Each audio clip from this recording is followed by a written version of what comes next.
Okay, so this is this test number 2 review. This is actually, I started this a few minutes ago, then I think this camera all of a sudden was not working. So instead of redoing these first couple of problems, I'm just going to talk through what I've already done. So first of all, the instructions say give an exact answer. That these first set of problems are solving equations. So they want to give the general form answer for all angles, and then they want to know the specific solutions between 0 and 2 pi. So here's the first equations, 2 sine theta plus 3 equals 2. The first step is to get the trig function by itself on one side. So first thing I'll do is I'll subtract 3 from both sides. So when you do that, you get 2 sine theta equals -1. Then I'm going to divide both sides by 2 to get sine theta by itself. So then you get sine of theta equals -1/2. Now I go and I think of the unit circle and I ask myself, what are the angles, one trip around the unit circle, what are the angles where the sine is -1/2? And there are 2 angles. The first one would be 7 pi over 6. That's in quadrant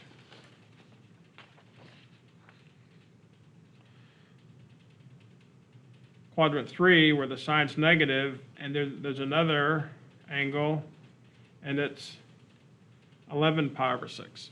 So you add on the 2 pi in for all angles, and then those are the general solutions. So there are your 2 general solutions. Now for the specific solutions, you start plugging in values for n and see what happens. So when you set n equal to 0, you get 7 pi over 6 and 11 pi over 6. When you set n equal to 1, all of a sudden the angles are larger than 2 pi, so then you can just stop. So there are 2 solutions between 0 and 2 pi. So problem number 2, pretty similar. 1 minus cosine theta equals 1/2. Once again, you get the trig function by itself. So in this case, I decided to add the cosine to both sides. Since the cosine's negative, I decided to move the cosine to the right-hand side. So you end up with 1 equals cosine theta plus 1/2. And then I'll subtract 1/2 and end up with cosine of theta equals 1/2. So now you do the same thing. One trip around the unit circle. What are the angles where the cosine is 1/2? There are 2 angles, pi over 3 and 5 pi over 3. And those become your general solutions. So once again, you start plugging in values for n. When n is 0, you get pi over 3, 5 pi over 3. If you plug in n equals to 1, then your angles are too large. So there are 2 solutions between 0 and 2 pi. Third problem has a little bit of a twist to it.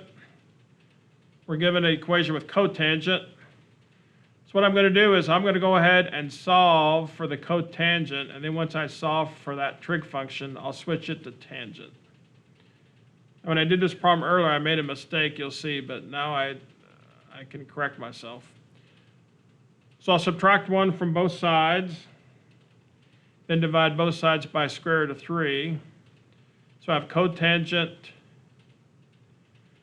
of theta equals -1 over square root of 3. Now if I want to switch it to tangent, I can just flip that fraction. So now it becomes a problem of tangent of theta equals -pi over 3. So now I'm going to go look for, now when you do tangent, you only have to find your first angle, because for the general solution, or for all solutions, for tangent, you just add pi in. So you don't have to go all the way around the unit circle. You can just find the first angle. So I have to think of, when I think of tangent, I always have to think of sine over cosine. So I'm looking for an angle where the sine over the cosine is negative square root of 3. And that happens,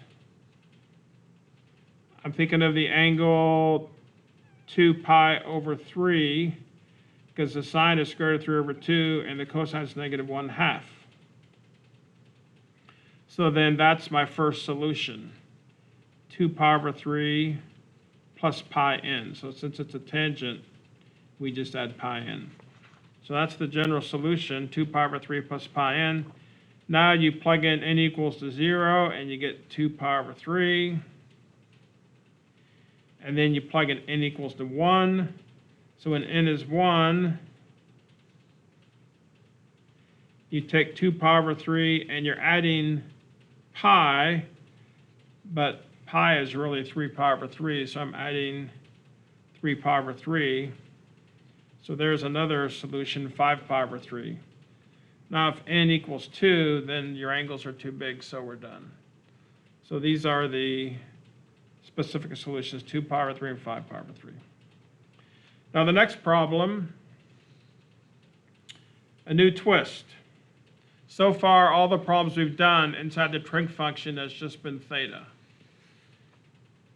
Problem number 4 is going to change. Look at what's going on now.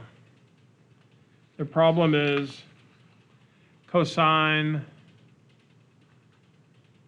of 2 theta.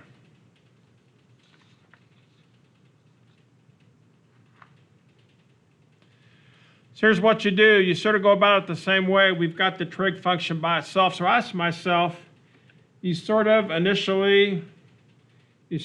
look at what's inside the trig function at first, and you just say, for what angle is the cosine equal to negative 1/2? One trip around unit circle. Well, that happens 2 times. It happens at 2 pi over 3 and 4 pi over 3. So you go ahead and you write those angles down, 2 pi over 3 plus 2 pi n, and then 4 pi over 3 plus 2 pi n. So those are like your 2 general solutions. But now, instead of writing theta, you bring down whatever's inside the trig function. Since 2 theta is inside the trig function, it's 2 theta equals this, and 2 theta equals this. So now I still need to solve for theta, so I'm going to divide both sides by 2. So for this first one, dividing by 2 is the same thing as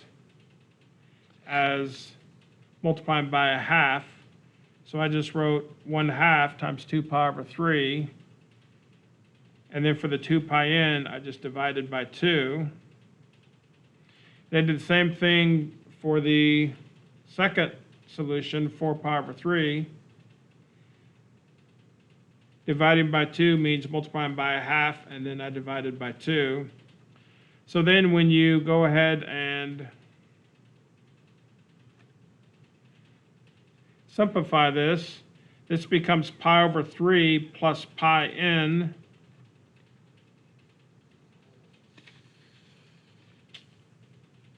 And then 2 pi over 3 plus pi n. So now here are my 2 general solutions. So this is where I realized before where the camera had sort of stopped working. So now I'm back to working live. So now here's where I have to set up my table. I'm going to start plugging in values for n and seeing what the angle is. And if the angle is between 0 and 2 pi, then that's going to be a solution. If I plug in n for 0, this first equation, it gives me pi over 3. And the second equation gives me 2 pi over 3. If I set n equal to 1, so I'm going to do this in my head, pi over 3 plus pi. Pi becomes 3 pi over 3. So that becomes 4 pi over 3. And that's still between 0 and 2 pi. When I plug in n for 1 here, I get 2 pi over 3 plus pi. 2 pi over 3 plus 3 pi over 3. That's 5 pi over 3. Now if I set n equal to 2, I'm going to be adding 2 pi, so it's got to be bigger than 2 pi. And just out of interest, if you're thinking, what about when n is -1? If I plug a -1 for n, then my angles are negative. And I'm looking for angles from 0 to 2 pi. So it's going to be pi over 3. And then there's 4 solutions, 2 pi over 3, then 4 pi over 3, and then 5 pi over 3.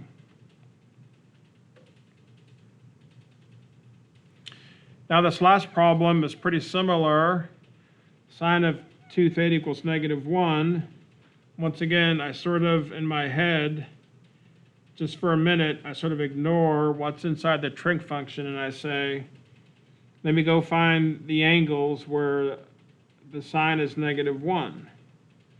And there's actually only, on the unit circle, there's only one angle where the sine is -1.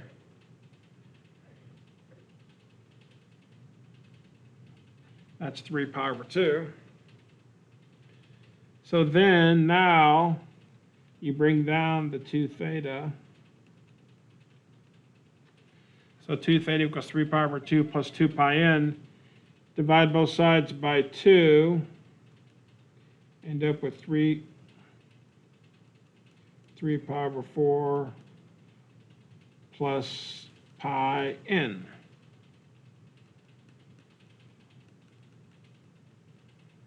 So that's the general solution.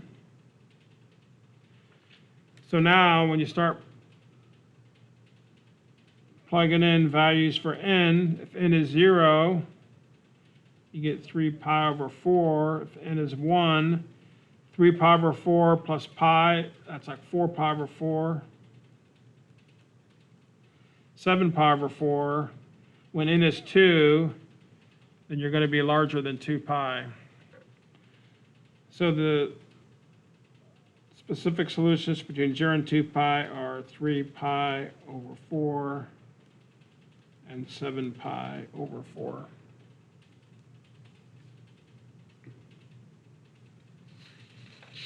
All right. On to problem 6. So here now, we're still solving equations, and now they just want to know the solutions between 0 and 2 pi. So I don't have to give the general solution anymore.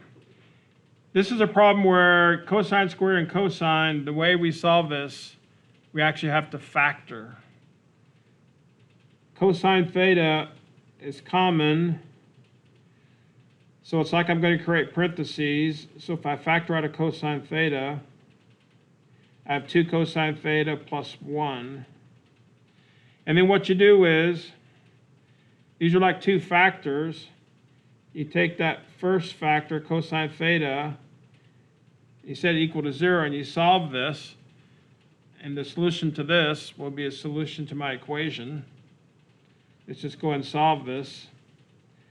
So what's the angle where the cosine is 0? There are actually 2 angles in the unit circle, pi over 2 and 3 pi over 2. So here are my first 2 solutions.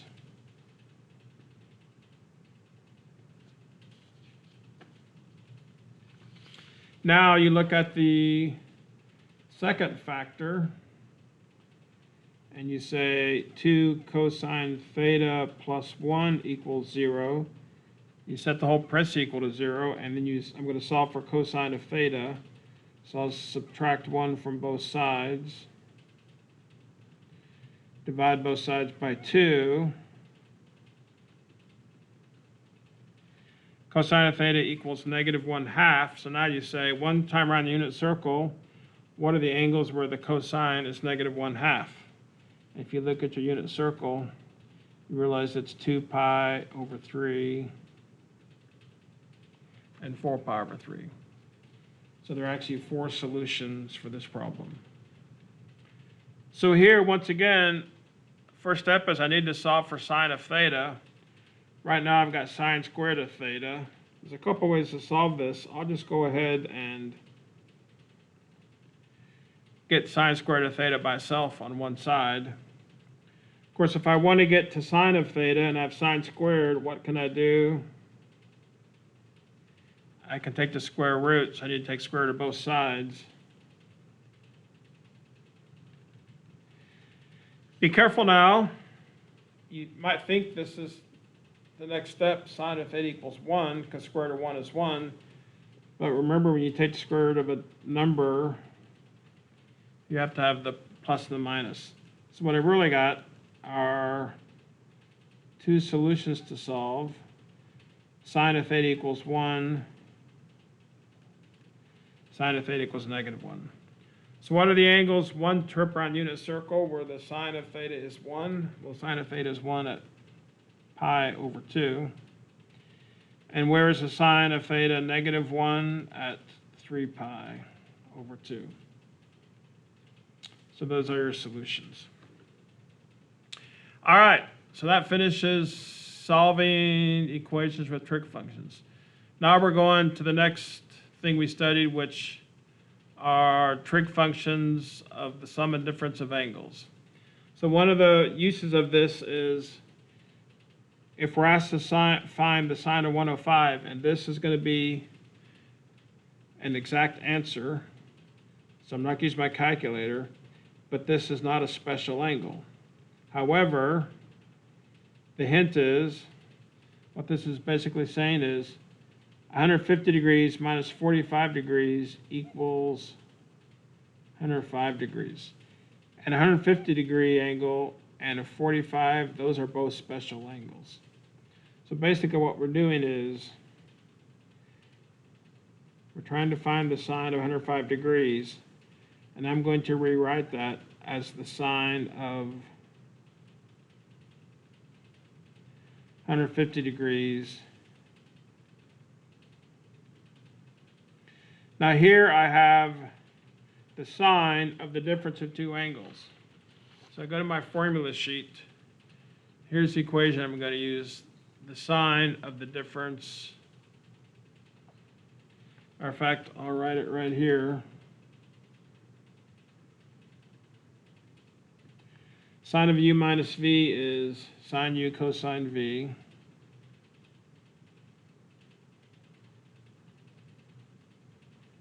Minus cosine u sine v.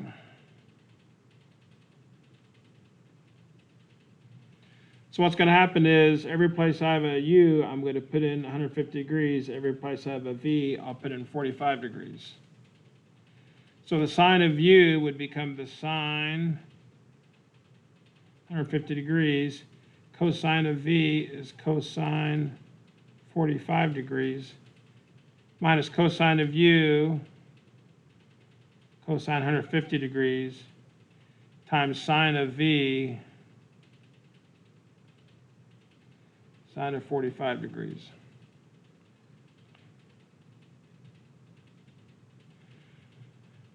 Sine of 50, that's in the second quadrant.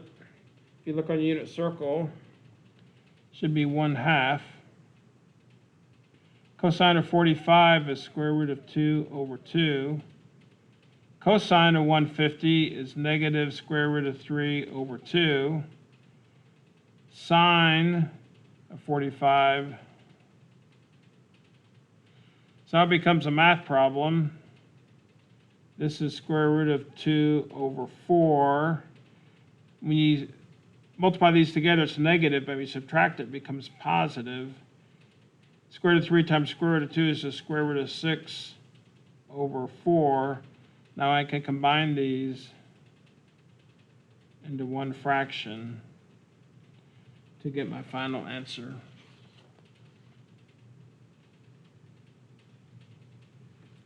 So here's another one, except this one, the angle's in radians, but once again, they give you this hint here. This is not a special angle, but 7 pi over 6 and pi over 4 is a special angle.